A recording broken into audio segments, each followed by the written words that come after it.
Hey everyone, I wanted to do this video on building a Starke life. For those of you that don't know, Starke, translated from German, means strength, it means strong. I come up with this pyramid that kind of relates to, how I want to have things laid out in my life to help create that strong foundation and to be able to build on it. And it's something that I think is transferable into, your life as well. So at the very bottom of the pyramid, I have sleep. Sleep is one of the most underrated performance enhancing tools known to man. I think a lot of people neglect that. Our days get busy.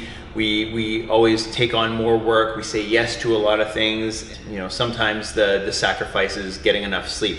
Might be staying up later to finish a project for work or for school, and you're really sacrificing that time, that downtime for your brain, that restorative sleep, so that you can get more work done. And you do that more times than not, you end up getting run down, and it adds a lot of stress and anxiety to other areas of your life. Chronic lack of sleep has been linked to depression. It has also been linked to different types of cancers, especially breast cancer. So for those people that are shift workers that don't get enough sleep, you're at a little bit higher risk for that as well. Also think about your lack of productivity throughout the day. If you get, say, 3-4 hours of sleep a night, you had a really bad sleep for whatever reason, just think of how productive you are that day, or lack of productivity. Think of how tired you are, how irritable you are, whether it is to loved ones or to people at work, co-workers. So lack of sleep can lead to a lot of different issues. Not sleeping well can also increase the risk of obesity. It can increase weight gain, and it could increase the possibility of becoming pre-diabetic. So this is why it's the foundation of the pyramid here. Mindset is our second level on that pyramid. The reason why mindset is so important is because it's going to set you up to be successful with everything else throughout your day. Ideally, you want to have a growth mindset in any situation. How you view yourself in the world will dictate your habits, your actions, and the outcomes from those actions. If you're studying for a test or exam and you do everything you possibly can, you're reading your textbooks inside and out, front to back, upside down, and maybe you don't get that mark that you want on the test, you've got a couple options. One, you just say it's the teacher's fault, the prof wrote a test, they wanted me to fail. That would be having that negative mindset. Having that positive mindset or a growth mindset would be, I want to look for what I did wrong on. If you can, maybe rewrite the test or exam, but find out exactly where you went wrong, what you could have done better on, and then make those changes. It's the exact same in the gym here. Say you want your very first muscle up. So you got to put in the work to get pull-ups. Once you get those pull-ups, now you're going to have to work to get chest-to-bar pull-ups. Once you get those chest-to-bar pull-ups consistently, now we can work on trying to get you a little bit higher, using your kip a little bit more efficiently, getting you a bit stronger in the pull-up, and then help you to kind of get up and over that bar with working on your beat swing and timing and all that kind of fun stuff. Putting in all that work, having that growth mindset, telling yourself that you are worthy of that goal and that you're going to put in the work and do whatever it takes to get there is going to help you. If you're telling yourself that I can't do it, I don't have the strength, or I'm not good enough, or I don't look like that person so I can't do it, is going to be extremely defeating for you. It basically sets the foundation for everything on this pyramid.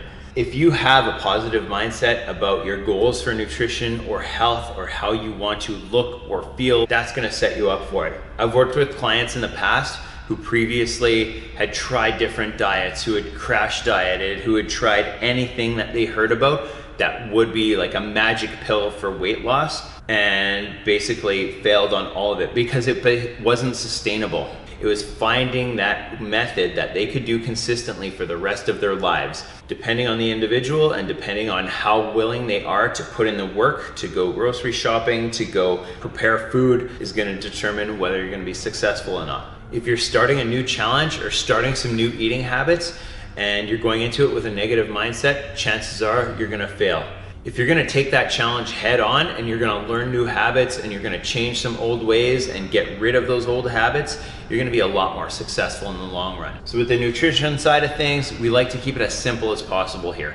Eat real food 90% of the time. We understand that life happens. You're gonna go out for birthdays, you're gonna have some cake, that's not the end of the world. If you can eat real food 90% of the time, chances are you're gonna get a lot closer to your goals. When we say real food here, we mean anything that runs, swims, flies, or grows.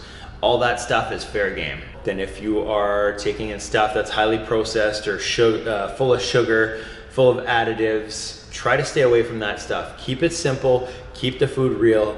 Unfortunately, with nutrition, a lot of times people are looking for that magic bullet. My recommendations would be go back to basics. Anytime that you're wanting to get, a more solid foundation, go back to the basics. That includes this pyramid. Having positive relationships in your life is going to be extremely helpful, no matter what your goal is. So if you're trying to start a business, if you're wanting to go back to school, if you're wanting to take on some new type of project, having people that support you and having people that you support is going to be extremely beneficial. If you feel like you're always at stuff on your own, that you don't have support, that anything that you want to try is going to be a failure, you need a sounding board. You need positive relationships in your life, and whether that is family-wise, work-wise, just having close friends that you can bounce ideas off of is always a good thing. Sometimes you'll have like a husband or a wife that wants to go and get fitter, get healthier, drop some weight, look better, feel better, and it has nothing to do with their significant other. But yet the significant other is very unhappy about that. They want to spend their, Friday nights or Saturday nights eating burgers and getting pizza and having chips and watching movies and literally just sitting and doing nothing. For some people that's all right, and there's nothing wrong with that. If they're happy with that and not wanting to make any changes, that's cool. But if your partner is wanting to get a little bit fitter, a little bit healthier, wanting to move more, start exercising, you shouldn't be holding that against them. Those people that are taking the steps, sometimes it's tough if you don't have those people that are around to support you. Movement and mobility.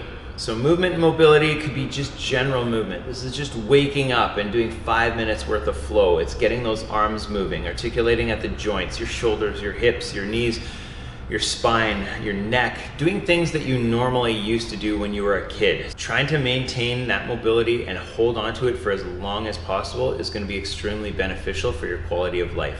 Being a gym owner, you might think training would come close to the bottom for me here. But I think having all this stuff in place is going to set you up for the best chances of success with your training.